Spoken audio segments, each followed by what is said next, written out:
28 may 2022 жыл Павлодар қаласында Кенжетайұлы Қайырбек марқұм бажамның 40-ына келіп отырмын. Мынандай бір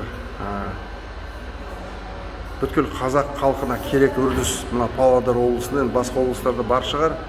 Бірақ бұл жақтың бір кереметтігі мына қатымхана дейді ғой, мешіттің астында осындай қатымханалар бар. Мынау столға мына көрсетілген нелерден басқа ештеңе қойдырмайды екен.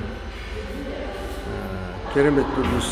Сырап дейді ғой, сырап. Мына жерде осындай заң қабылданған, артық ештеңе әкелдірмейді. Міне стол мынандай міне.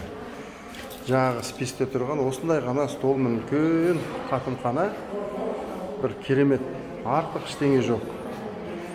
Осы үрдісті, осы үлгіні басқа Қазақстанның түкпір-түкпіріне тарату керек деп ойлаймын. Өйткені қазір талай жерге барып жүрміз. Қаза болған жерде осындай Құдай тамақ бергенде 40 аста, кейбір региондарда балықтың қара олдырығына дейін қойып қояды ғой. Мынау Павлодар облысының осылай өздерінің қабылданған шешімі міне. Қай дастарханға барсаңыз да бәрі осындай. Артық ештеңе жоқ.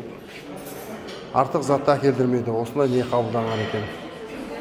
Қалай ойлайсыздар, қалай қарайсыздар? Осы дұрыс па, бұрыс па? Деп түсіріп алып жатыр.